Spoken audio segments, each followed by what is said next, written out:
Everyone sleeps, it's genetic, but very few do it well. You would think that after thousands of years of human evolution, lying down and closing our eyes would be the one thing we have mastered, especially when it's like one of the most important things for our survival. Yet here you are, watching this at 2 a.m. after consuming a gram of caffeine a few hours earlier. You know you'll wake up all groggy, barely sentient, but still repeat it. For an activity that consumes nearly one-third of our lives, sleep is astonishingly misunderstood, mismanaged, and mistreated. If you're someone who has ever stared at the ceiling at 2 a.m., bargaining with your own brain, or if you've ever woken up wondering why you feel like a medieval peasant after a tavern brawl, then keep watching. Why sleep matters. Before learning how to sleep, it helps to understand why sleep even exists. From an evolutionary perspective, sleep seems dangerous. Imagine being a caveman lying unconscious for 8 hours, vulnerable to predators. Yet, every animal studied, from humans to fruit flies, sleeps in some form. The reason is simple: no sleep equals die. When you sleep, your body repairs itself, your brain organizes memories, and even a special cleaning system washes your brain. There are stages to this shit. So what is light sleep? This is the entry stage. Your breathing slows, muscles relax, and your body temperature drops. You're not fully unconscious yet, just less functional. What about deep sleep?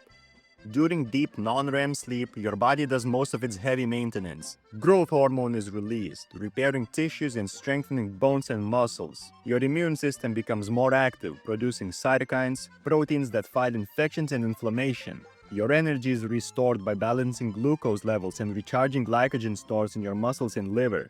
That's why deep sleep is especially important after exercise or when you're sick. REM sleep. REM stands for rapid eye movement, and it's when your most vivid dreams happen. The brain is almost as active as when you're awake, but your body is paralyzed, so you don't act out your dreams. And of course, the infamous sleep paralysis can happen here. Memories are sorted and stored, your brain transfers short-term information from the hippocampus to long-term storage in the cortex, emotions are regulated, helping you reset your mood, creativity sparks, the brain makes new connections between ideas, which is why people sometimes wake up with a solution to a problem. In the beginning, I mentioned that your brain cleans itself. That's done by the glymphatic network. So this is pretty dope. The glymphatic system is basically your brain's washing machine. When you're in deep sleep, the spaces between your brain cells expand. Cerebrospinal fluid flows through, flushing away waste products. You don't just pass through these stages at once. You cycle through them about 4 to 6 times a night. Early cycles contain more deep sleep for physical recovery, while later ones contain more REM sleep for memory and creativity. In short, studies show that chronic sleep deprivation increases the risk of obesity, diabetes, heart disease, depression, and even premature death. In fact, the World Health Organization has classified shift work that disrupts circadian rhythm as a probable carcinogen. Translation: bad sleep can kill you or give you crustacean. On the other hand, good sleep improves learning, creativity, mood, athletic performance, and even attractiveness. If you've spent any time on the self-improvement corner of the internet or just read anything ever about sleep, you've probably heard of the circadian rhythm. It's at the core of sleep, your internal 24-hour biological clock. This rhythm is governed by the suprachiasmatic nucleus, a tiny cluster of neurons in the hypothalamus that responds to light. In the morning, exposure to sunlight signals the CNS to stop producing melatonin and start pumping out cortisol. In the evening, about 14 to 16 hours after waking up, coupled with no light, triggers melatonin release, making you drowsy. This cycle is so powerful that disrupting it by, for example, staying up late with artificial light can cause jet lag-like symptoms even without travel. Consistency. Going to bed and waking up at the same time every day, even on weekends, anchors your circadian rhythm. Without this anchor, your body feels perpetually jet-lagged. That's why social jet lag, staying up until 3 a.m. on Saturday and trying to wake up at 7 on Monday, makes Mondays feel like torture. Now let's set the mood. If you want to sleep well, your bedroom should mimic the natural environment our ancestors evolved in.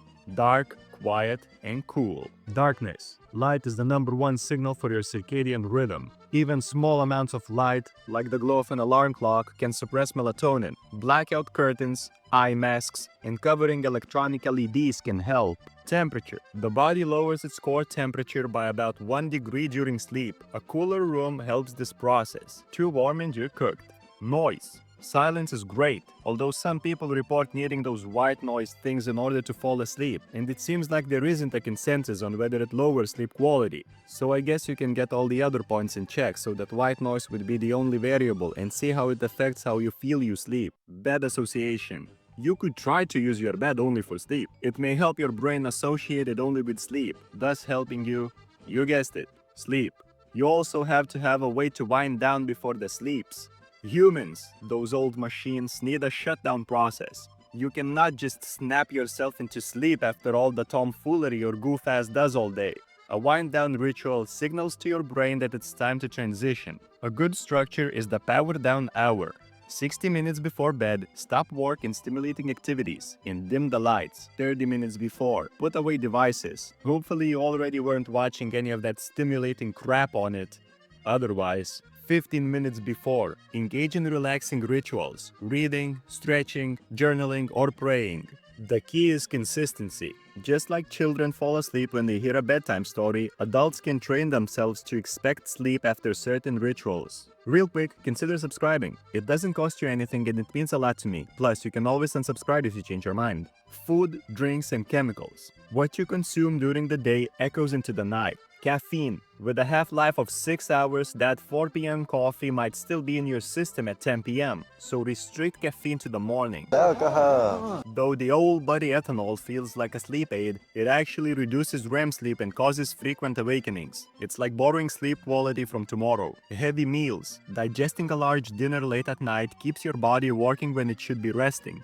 Go for lighter meals if eating late. Supplements. Melatonin can help with circadian rhythm adjustment, but it's not a magic pill. Magnesium, chamomile, and L-theanine show mild benefits. Think of these as boosters, not replacements for good habits. Some other good tips for falling asleep. Journaling. Write down worries or tomorrow's to-do lists before bed. This offloads mental clutter. Breathing techniques. Box breathing. Inhale 4 seconds. Hold 4, exhale 4, and hold 4. Calms the nervous system. Paradoxical intention. Here's an interesting game you can try. Go to bed, lie down with the lights off.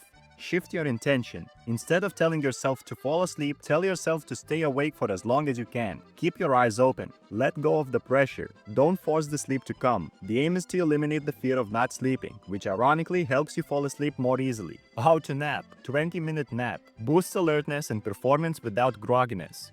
90-minute nap, a full sleep cycle, great for recovery. Avoid the middle zone, 30 to 60 minutes. You know those after-school naps when you wake up not knowing your name or what day it is? These naps leave you waking up from deep sleep, producing deep inertia, that awful groggy feeling.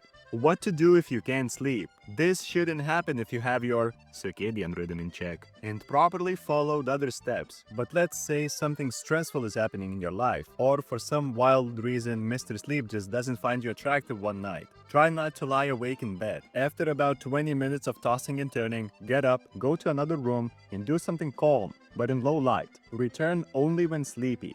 This can prevent your brain from associating the bed with frustration. Ultimately, sleep is a skill. It's not about quick hacks, miracle supplements, or buying a $2,000 mattress. It's about habits. The most effective strategies are simple. Keep a consistent sleep schedule, control light exposure, create a cool, dark, and quiet sleep environment, establish a wind-down routine, avoid caffeine and alcohol late in the day, calm the racing mind before bed. Why this matters? Sleep is the foundation of everything else. You can eat kale smoothies, run marathons, and practice mindfulness, but if you're sleeping poorly, you're building on sand. Good sleep strengthens the immune system, sharpens the mind, stabilizes mood, and literally expands lifespan. So that's that. Have a wonderful night.